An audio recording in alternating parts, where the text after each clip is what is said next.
ஹாய்மா, இதை பாருங்கடா. ஹாய்மா, இதை பாருங்கடா. ஒரு ப்ளவுஸ் வந்து மாடல் ப்ளவுஸ் ஸ்டிச் பண்ணியிருக்கேன். இந்த மாடல் எப்படி ஸ்டிச் பண்ணணுன்றத நான் உங்களுக்கு எக்ஸ்பிளைன் பண்ணுறேன். இது வந்து இந்த ஒரு மாடல் நம்ம கற்றுக்கிட்டாலே கிட்டத்தட்ட இதில் 15 டிசைன்ஸ் பண்ணலாம்டா. அந்த 15 டிசைன் எப்படி பண்ணுறதுன்றதை நான் வந்து நோட்ஸில் வரைஞ்சி வச்சுருக்கேன். ஸோ அதை ஃபோட்டோ வைக்கிறேன். இப்போ இதை எப்படி பண்ணுறதுன்னு மட்டும் எக்ஸ்பிளைன் பண்ணுறேன் பாருங்கடா. இது வந்து கரெக்டாக வந்து 3 இன்ச்சுக்கு 3 இன்ச்சஸ் அகலத்துக்கு முதல்ல பீஸை கட் பண்ணிடணும். 3 இன்ச் அகலத்துக்கு கட் பண்ணிவிட்டு இதை அடித்து திருப்பிடணும்டா. இதை பைப் மாதிரி திருப்பிடணும். திருப்பிட்டு இப்போ வந்து இதை வைக்கிறது பாருங்கள், சென்டராக வச்சு இதை பாருங்கள்.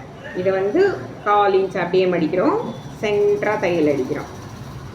அது எப்படி பண்ணுறதுன்றதுக்காக சும்மா ரஃப்டாக இதை பாருங்கள். இப்படி அடிச்சுன்னா ஊசி இறக்கிடுங்க, எடுத்துருங்க. இதை பாருங்கள், உள்ளே எப்படி டச் ஆச்சோ அதே மாதிரி இந்த பக்கம் மடிக்கணும்.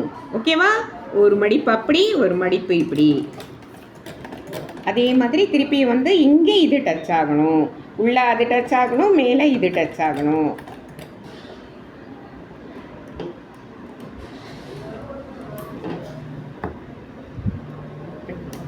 கட் பண்ணி